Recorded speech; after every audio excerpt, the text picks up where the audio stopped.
भक्ति की राह में आपका स्वागत है। आज मैं आपको खाटू श्याम के बारे में कुछ बताने जा रहा हूँ। कृपया ध्यान से सुने।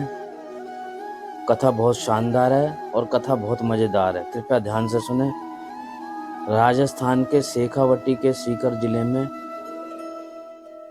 परम धाम खाटू यहाँ विराजित हैं। खाटू श्याम जी का मंदिर बहुत ही पुराना है। यहाँ पर हर वर्ष फागुन मास के शुक्ल छठी से लेके 12 तक यहाँ मेला लगता है। श्याम बाबा की महिमा का बखान करने वाले भक्त राजस्थान और भारत से ही नहीं बल्कि दुनिया के कोने कोने से लोग यहाँ आते हैं। आओ जानते हैं कि कौन है बाबा खाटू श्याम जी, क्या उनकी कहानी है। खाटू श्याम भगवान श्री कृष्ण जी के कलयुगी अवतार हैं। महाभारत कृष्ण कलयुग के अवतार हैं। महाभारत के भीम पुत्र घटोत्कच और घटोत्कच के पुत्र बर्बरिक थे। बर्बरिक को ही बाबा खाटू श्याम कहते हैं। इनकी माता का नाम हिडम्बा है। खाटू श्याम की कहानी इस प्रकार है कि बर्बरिक दुनिया का सर्वश्रेष्ठ धनुधर थे। बर्बरिक के लिए 3 बाण ही काफी थे, जिसके बल पर वे कौरवों और पांडवों को पूरी सेना को समाप्त कर सकते थे। युद्ध के मैदान में भीम पुत्र बर्बरिक दोनों खेमों के मध्य बिंदु एक पीपल के वृक्ष के नीचे खड़े हो गए और यह घोषणा कर डाली कि मैं उस पक्ष की तरफ से लड़ूंगा जिस तरफ से हार होगी। बर्बरिक की इस घोषणा से कृष्ण भगवान चिंतित हो गए और बड़े अफसोस में पड़ गए और सोचने लगे कि क्या करना चाहिए।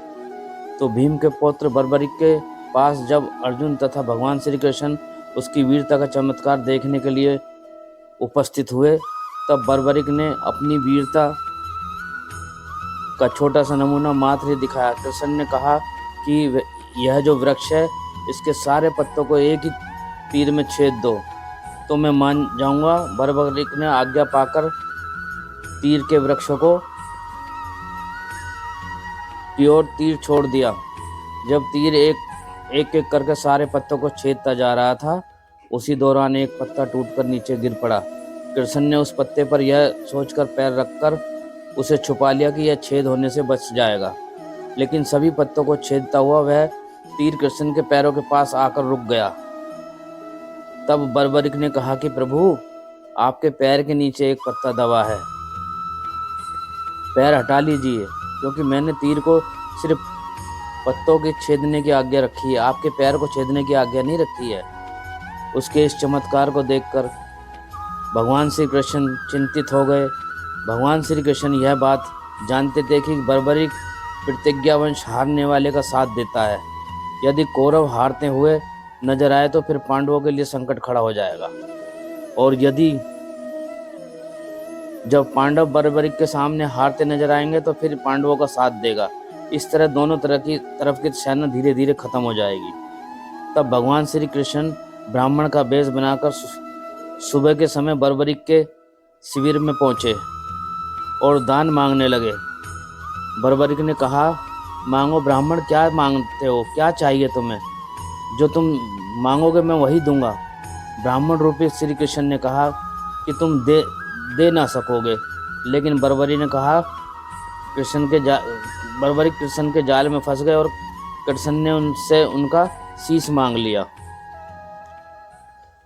अपने पितामह पांडवों की विजय हेतु सुरक्षा के साथ शीश दान कर दिया गया। तो बर्बरिक के इस बलिदान को देखकर दान के पश्चात श्री कृष्ण ने बर्बरिक को कलयुग में स्वयं के नाम से पूजित होने का वरदान दे दिया। आज बर्बरिक को खाटू श्याम के नाम से पूजा जाता है। जहाँ कृष्ण ने उसका शीश रखा था उस स्थान का नाम खाटू श्याम है। खाटू श्याम अर्थात जो हारे हुए और निराश लोगों को बल प्रदान करता है। खाटू श्याम बाबा दुनिया के सबसे बड़े धनुधर हैं। उनसे बड़ा सिर्फ श्री राम ही माने गए हैं। खाटू श्याम जी के जन्मदिन पर हर साल कार्तिक शुक्ल पक्ष की देव उठानी एकादशी को बड़ी धूमधाम से मनाया जाता है।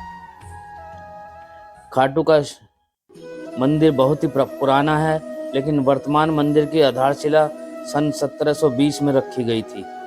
इतिहासकार पंडित झाबरमल शर्मा के मुताबिक 1679 में औरंगजेब की सेना ने इस मंदिर को नष्ट कर दिया था। मंदिर की रक्षा के लिए उस समय अनेक राजपूतों ने अपने प्राण अर्पण कर दिए थे। खाटू श्याम मंदिर परिसर में लगता है बाबा खाटू श्याम का प्रसिद्ध मेला। हिंदू मास फागुन माह शुक्ल पक्ष से 12 तक यह मेला चलता है। 11 के दिन मेले का खास दिन रहता है, क्योंकि बाबा की जो पूजा होती है वो 11 के दिन मानी गई है। बर्बरिक देवी की उपासक थे। देवी के वरदान से उसे 3 दिव्य बाण मिले थे, जो अपने लक्ष्य को भेद कर वापस उनके पास आ जाते थे। इस विजय से बर्बरिक अजय थे। शीश दान से पहले बर्बरिक ने महाभारत का युद्ध देखने की अपनी इच्छा जताई थी।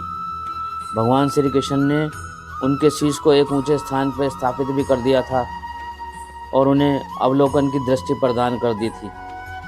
युद्ध समाप्ति के बाद जब पांडव विजयश्री का श्रेय देने के लिए वाद विवाद कर रहे थे, तब श्री कृष्ण ने कहा कि इसका निर्णय तो बर्बरिक का शीश ही कर सकता है। तब बर्बरिक ने कहा कि युद्ध में दोनों ओर कृष्ण का ही सुदर्शन चक्र दिख रहा था और द्रौपदी महाकाली बन रक्तपान कर रही थी। तो इसलिए भक्तों, अंत में श्री कृष्ण ने वरदान दिया कि कलयुग में मेरे नाम से तुम्हें पूजा जाएगा और तुम्हारा नाम हमेशा ऊंचे शब्दों में लिया जाएगा। भक्तों का कल्याण होगा। सपने में दर्शनों के बाद श्याम खाटू धाम में स्थित श्याम कुंड भी प्रकट हुए थे और श्री कृष्ण शालिग्राम के रूप में मंदिर में दर्शन देते हैं। तो भक्तों, ये कहानी आपको मैंने बताई है। इस कहानी में कोई त्रुटि हो तो मैं इसमें क्षमा चाहूँगा। बाकी मेरे इस चैनल को लाइक कीजिए, शेयर कीजिए, सब्सक्राइब कीजिए। धन्यवाद। जय खाटू श्याम नरेश की।